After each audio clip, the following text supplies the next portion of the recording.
2014 Brazil বিশ্বকাপে স্বাগতিকদের বিপক্ষে মেক্সিকোর ম্যাচের কথা মনে আছে? যদি থাকে তবে মেক্সিকান গোলকিপার ওচোয়ার কীর্তি আপনার ভোলার কথা নয়। সেদিন ব্রাজিল আর জয়ের মাঝে ওচোয়া একা একটা দেয়াল হয়ে দাঁড়িয়েছিলেন। একাই 6টা শট ফিরিয়েছেন, ব্রাজিলকে জয় বঞ্চিত রেখেছেন। ভিয়েতনামের বিপক্ষে বাংলাদেশকে কোনো পয়েন্ট এনে দিতে না পারলেও গোলকিপার মেহেদী হাসান শ্রাবণ ওচোয়াকে মনে করিয়েছেন। একের পর এক গোল সেভ করে বাংলাদেশকে এক হালি গোল খাওয়ার লজ্জা থেকে শ্রাবণই বাঁচিয়েছেন। 20 বছর বয়সী শ্রাবণ বসুন্ধরা কিংসের নম্বর 1 কিপার। জাতীয় দলেও খেলেছেন ইতোমধ্যে। এশিয়ান কাপ বাছাইয়ের গুরুত্ব বিবেচনায় নেপালে না গিয়ে শ্রাবণ ভিয়েতনাম গেছেন।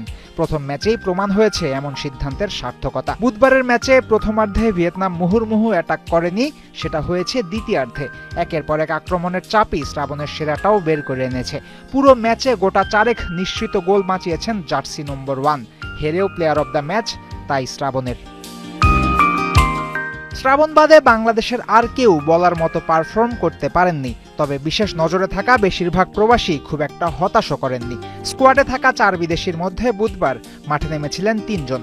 একমাত্র জায়ান আহমেদই খেলেছেন পুরো 90 মিনিট। নির্দ্বিধায় বলা যাবে জায়ান এদিন পাস মার্ক পেয়েছে। আমেরিকায় কলেজ লিগ খেলা জায়ান ভিয়েতনাম ম্যাচের শুরুর দিকে এই পর্যায়ের ফুটবলে খানিক খাবি খেয়েছে, কিন্তু সময়ের সাথে সাথে ঠিকই পায়ের তলায় মাটি পেয়েছেন জায়ান। এদিন লেফট উইং ধরে আক্রমণ সাজানোর প্রচেষ্টা চালিয়েছে বাংলাদেশ।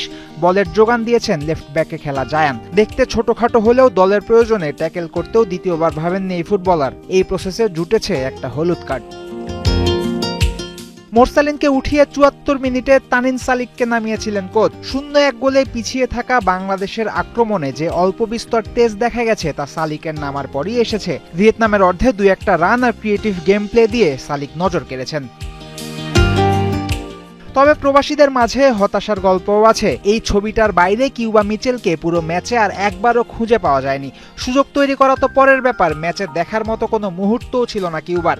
সম্ভবত এ কারণেই 45 মিনিট খেলিয়েই সবার আগে বদলি করা হয়েছে এই প্রবাসী ফুটবলারকে।